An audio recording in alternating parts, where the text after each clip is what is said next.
Hey, this is Matt once again with about to a video. This is a paid request for Edward. Thank you so much for that. And for those interested in requesting any type of videos, feel free to send it. PayPal is usually the best bet, or join my Patreon. Both links are down below in the info box. And Edward wanted me to look at Status Shock, Season 1, Episode 1. It's a cartoon that lasted 4 seasons, based on a comic book that I vaguely remember hearing about. But I don't know if it was ever a popular comic, which makes it weird to make a show about it. But I do know the show obviously got 4 seasons, so it was a bit of a success. It was on the WB. Phil Lamar voices the lead character. Phil Lamar, he's the same guy that voiced Samurai Jack as well. As Virgil Hawkins, also known as Static Shock.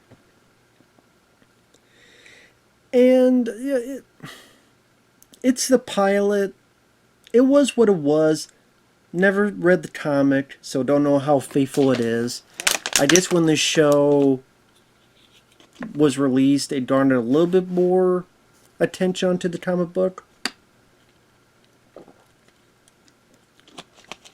And I'm sure it garnered some attention because I'm pretty sure this is the first cartoon that had your lead superhero character be an African American character, and I'm sure they got. But it doesn't like try to make it a big message thing.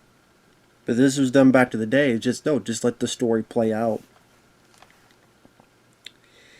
And Phil Lamar does a decent job voicing the character of Virgil. You pretty much have this action scene kick off with these robbers, and I guess it's the dialogue of the time, but it wasn't my favorite dialogue. Pretty much the robbers, they like, what the heck is going on with that? And Static flies in and goes, "You mean what up with that? You need to use your proper slangs. Or just don't use them at all." He's flying what looks like a manhole cover. And he has like a taser punch. And he can like make the character stick to the ceiling and do other stuff.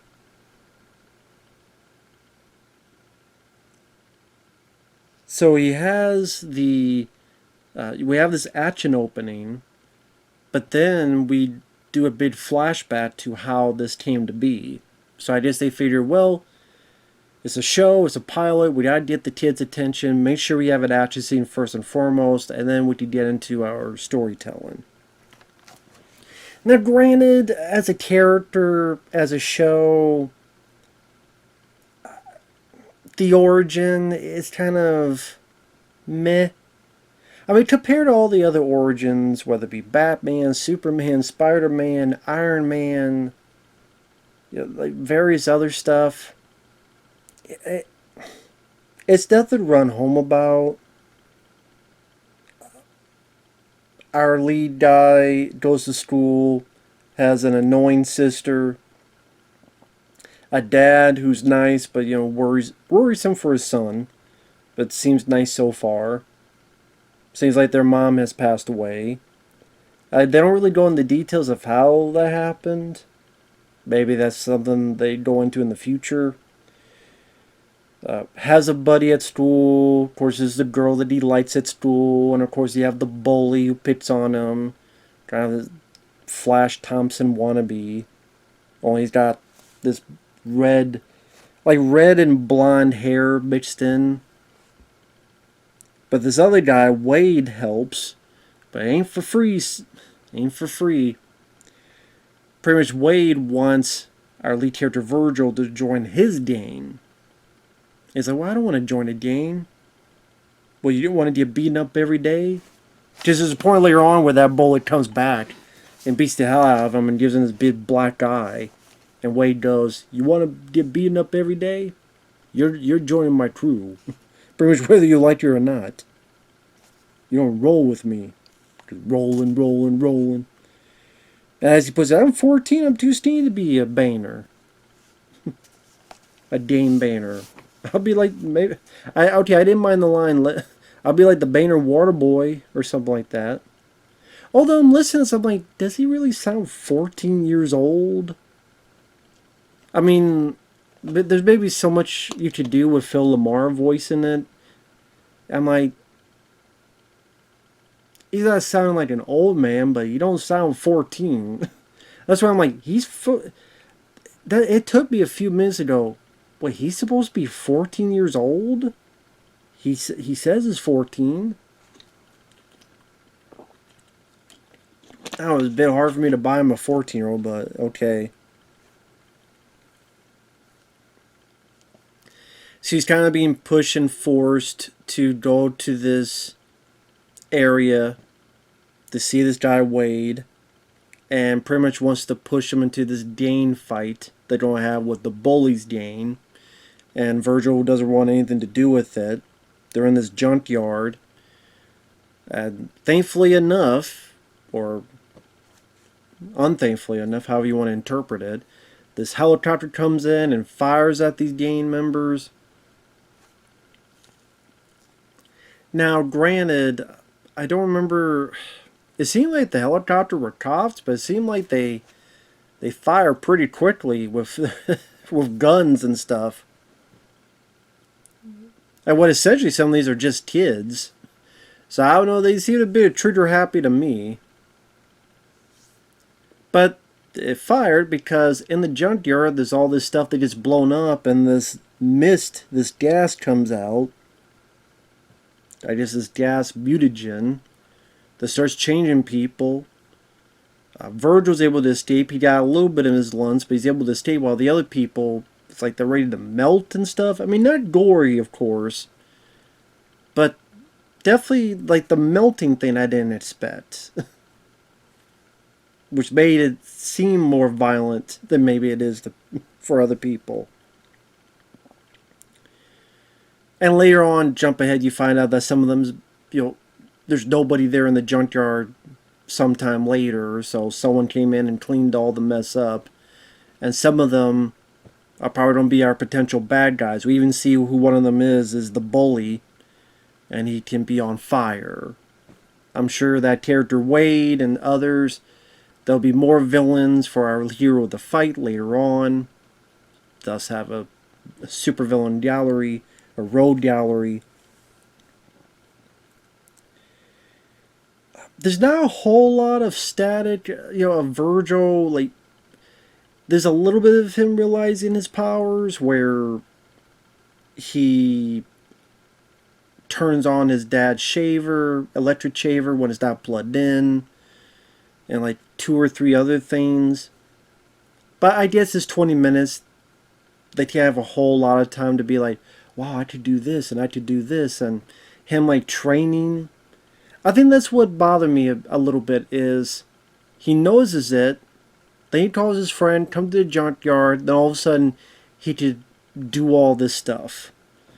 And I think what could be appealing storytelling wise is the show that he's trying to figure out what it is and it's screwing up. And as much as I bagged on Sam Raimi's Spider-Man films, I will admit an endearing part is the idea of Peter Parker not knowing how to do the webs, and he's doing all these things, web away, he's doing all this.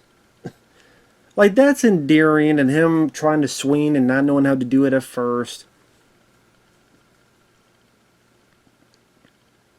Even in Daredevil, the Ben Affleck movie, which I'm using that example since a lot of people don't like that, I like it. Him learning the ropes and learning how it is and how to punch, and like, you see an elevation, you see a curve, you see an arc. You don't really get that. Now granted, you say again there's not enough time, and it's trying to put so much into this. It's got to put in who Virgil is, his family, the school stuff, have an action scene at the beginning that you see a bit at the end as well.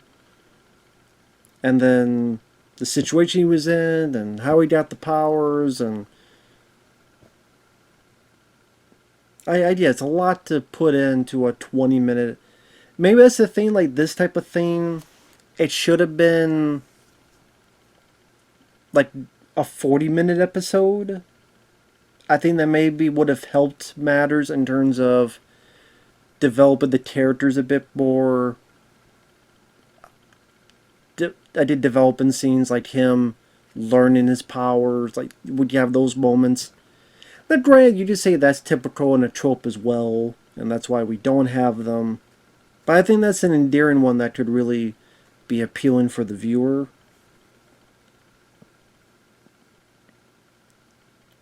It's just that it didn't seem like there was much struggle. It's like he's got the powers. He's like, "What? I'm a human fuse box." Then the next bit, he pretty much knows it all. And then the next bit we see is the stuff from the beginning, where he's able to take out these crooks as if he's been doing it for years. And that's another thing. Like, we don't see what his first fight was, and maybe he doesn't know quite what he's doing, and he screws up a bit, or he's trying to handle it, and even though it's guards and thugs, it's taking him a bit of effort because it's his first crime fighting gig. No. Apparently his first, I guess, is the beginning action scene, and he acted like a pro. You know, how did he know he had a damn taser punch and all this other stuff? So it just, that's where it seems like he's been doing this for years, even though there's the pilot, he just got these powers. So for me personally, just me, there's a bit of disconnect with that. And because the origin, there's no, I'm not saying it has to have a tragic backstory. Didn't you say that's common trope? But there's no big emotional moment, like emotional potency to the origin story. Whether it be affecting himself, his body, someone he knows, a family member. Doesn't have to be death, but it's like anything else. It's not really there. So that, again, it's not really a big emotional bit of business, or him struggling to be good. It's just, so it just came off as more generic than anything. Did I think it was bad? No. The animation was fine for a WB show, but at the same time, I mean, there's other superhero shows like Superman, the animated series, and of course Batman, that cartoon, and even Spider-Man from the 90s, that seemed a bit more higher quality to me. I guess really at the end of the day, it came off as not painfully average, but average. It was alright. But again, I didn't really feel much in terms of personality or uniqueness that made me go, oh, this is something special. It was just kind of average. If you're 10 years old, you'll enjoy it. But again, never read the comics, don't know much about the character. It's only the pilot, so there's many places you go with the story, of course, afterward. So yeah, it kind of just is average. It's there. Didn't hate it, didn't love it. Didn't think it was that bad, so okay. That kind of reaction, if that makes sense. But with that said, thanks for watching. Take care, everyone. And we'll see you guys later. Bye-bye for now.